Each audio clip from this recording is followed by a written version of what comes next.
Olá, pessoal! Sejam muito bem-vindos a mais um episódio do ITcast, o podcast que descomplica a legislação de segurança contra incêndio e pânico para engenheiros, arquitetos e demais profissionais da área técnica. Eu sou Ana, sua anfitriã, e hoje vamos falar sobre um tema de extrema relevância para a segurança das edificações, o controle de materiais de acabamento e de revestimento, ou simplesmente SEMAR. Quando falamos de segurança contra incêndio, não estamos apenas atendendo exigências legais, estamos protegendo vidas, evitando perdas patrimoniais e garantindo a continuidade de operações. E o SEMAR é uma dessas medidas que fazem a diferença na prática. Ele interfere diretamente no comportamento do fogo e da fumaça, ajudando a minimizar os riscos em caso de sinistro. Para nos ajudar a entender melhor esse assunto técnico e tão necessário, temos o prazer de receber hoje o engenheiro civil André Martins, especialista em projetos de segurança contra incêndio e pânico. Com ampla experiência na área e profundo conhecimento da legislação, desde as ITs do CBMG até as NBRs, o André é o convidado ideal para essa conversa. Seja muito bem-vindo, André. Olá, Ana. Obrigado pelo convite. É um prazer participar do ITcast e contribuir com esse tema tão relevante para os nossos colegas profissionais. Vamos começar do básico, André. Qual é o objetivo principal do controle de materiais de acabamento e de revestimento conforme definido na IT 38? E por que ele é considerado tão importante? Ótima pergunta, Ana.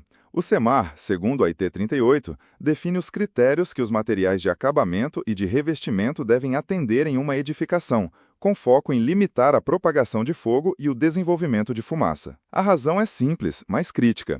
Esses materiais, por estarem expostos, muitas vezes são os primeiros a entrar em combustão e espalhar fumaça, que, vale lembrar, é uma das maiores causas de mortes em incêndios. A obrigatoriedade do controle desses materiais é determinada no anexo A da IT 01, que aponta os tipos de edificações que precisam atender à medida. E dentro da IT 38, o que exatamente é considerado material de acabamento e revestimento? Você poderia trazer alguns exemplos para contextualizar? Claro, a IT é bem precisa nesse ponto.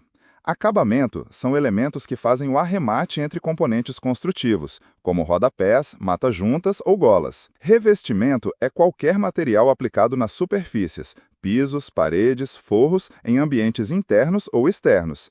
Isso inclui carpetes, papéis de parede e até proteções térmicas em elementos estruturais. Também entram nessa classificação os materiais termoacústicos, como lã de vidro, isopor e vermiculita, e materiais de cobertura, como telhas cerâmicas e lonas. Além disso, a IT diferencia materiais não propagantes, que só queimam com uma fonte externa e cessam quando essa fonte é retirada, dos retardantes, que demoram mais a entrar em combustão, mesmo sob calor. Muito claro. Agora, entrando na parte prática, como o profissional deve apresentar o SEMAR dentro do PSCIP? Quais documentos e representações são exigidos? Esse é um ponto essencial.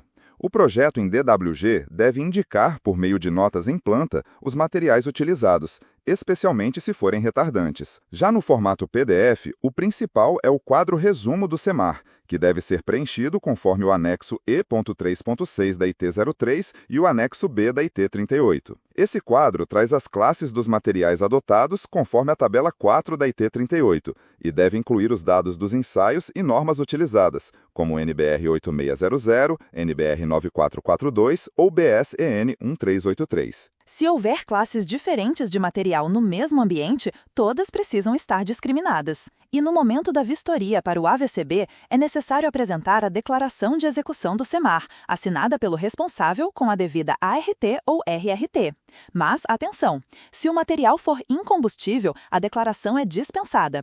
Se for retardante, não é exigida a ART específica, mas deve-se comprovar a aplicação do produto com documentos válidos tanto na primeira vistoria quanto nas renovações do AVCB. Ótimo ponto! E quanto à responsabilidade sobre a escolha e comprovação dos materiais, é tudo do projetista? A responsabilidade pela escolha correta dos materiais e pela comprovação por meio de laudos é sim do responsável técnico do projeto. Ele deve garantir que os materiais estejam de acordo com as tabelas da IT 38. Já a manutenção dessas condições ao longo do tempo é dever do proprietário ou responsável pelo uso da edificação. Muito importante essa divisão de responsabilidades. Agora, sobre as classificações. Como funcionam as tabelas da IT 38 e há alguma exceção para casos onde o método padrão não se aplica? Perfeito!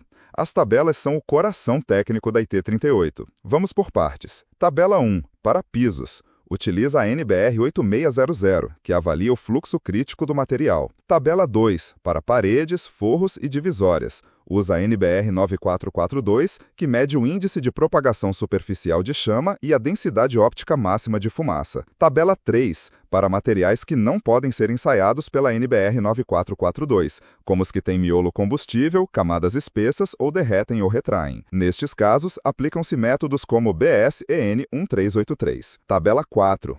Define a classe máxima permitida de material de acordo com a ocupação e localização, em saídas de emergência ou não. Um ponto interessante é que a IT 38 permite certa flexibilização. Quando há sistema de chuveiros automáticos, sprinklers, é possível adotar uma classe acima da permitida pela tabela 4, exceto, claro, nas saídas de emergência. Muito bem colocado, André. Essa exceção dos sprinklers é pouco conhecida e pode fazer diferença em projetos específicos. Muito obrigada por compartilhar tudo isso com tanta clareza. Acredito que nossos ouvintes agora têm uma visão muito mais segura e fundamentada sobre o SEMAR. Eu que agradeço, Ana. É sempre bom trazer esse tipo de conhecimento técnico à tona. Segurança contra incêndio é um compromisso coletivo e exige atenção constante dos profissionais da construção civil. Sem dúvida! Agradecemos imensamente a presença do engenheiro André Martins, que nos trouxe um panorama técnico e prático sobre o SEMAR. Esperamos que este episódio tenha sido útil e enriquecedor para o seu dia a dia. Lembre-se de seguir o ITCast no seu tocador favorito, compartilhar esse conteúdo com seus colegas e enviar sugestões de temas para os próximos episódios. Nos encontramos em breve. Até lá!